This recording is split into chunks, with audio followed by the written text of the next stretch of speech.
Penyakit jantung koroner atau PJK adalah gangguan fungsi jantung akibat otot jantung kekurangan darah. PJK terdiri atas angina pectoris yang lebih ringan dan miokard infark yang lebih parah. Angina pectoris yaitu rasa nyeri yang terjadi akibat kerusakan arteri koronaria yang memperdarahi jantung. Kerusakan ini menyebabkan arteri koronaria menyempit atau tersumbat.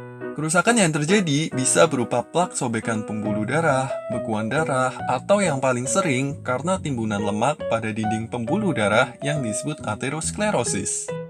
Proses penyempitan ini bertahap dan membutuhkan waktu yang lama. Karena adanya penyempitan arteri koronaria, sel otot jantung tidak lagi mendapatkan suplai darah yang cukup atau disebut iskemik. Iskemik ini sering menimbulkan gejala berupa nyeri dada kiri yang menjalar ke bahu kiri. Gejala ini biasa disebut angin duduk atau angina pectoris. Angina pectoris dapat dibagi menjadi angina pectoris stabil, di mana nyeri dirasakan saat beraktivitas, dan angina pectoris tidak stabil, di mana nyeri dirasakan baik saat aktivitas maupun istirahat. Saat penimbunan lemak pada angina pectoris terus berlanjut, dapat terjadi sumbatan sehingga sel otot jantung sangat kekurangan oksigen dan akhirnya mati. Kondisi yang lebih parah ini disebut infark miokard atau serangan jantung yang terjadi secara tiba-tiba.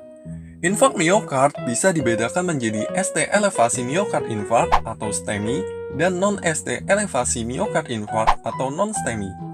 Untuk membedakan diagnosis keduanya, perlu dilakukan pemeriksaan penunjang EKG dan pemeriksaan lab enzim jantung.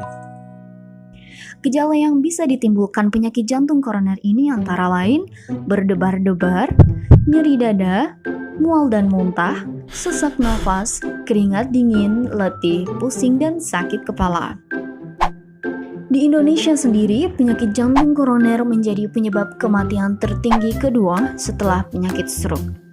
Faktor risiko penyakit jantung koroner terdiri atas faktor risiko yang tidak dapat dimodifikasi dan dapat dimodifikasi.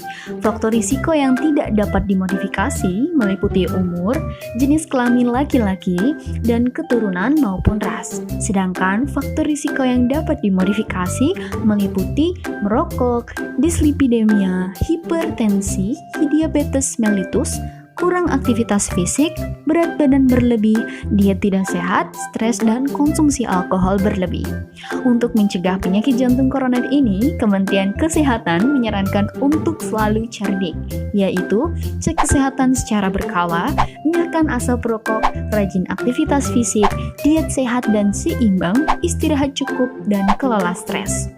Jantung ini memang tidak selamanya berdetak, tapi kita sebagai manusia semuanya memiliki tanggung jawab untuk menjaga kesehatannya.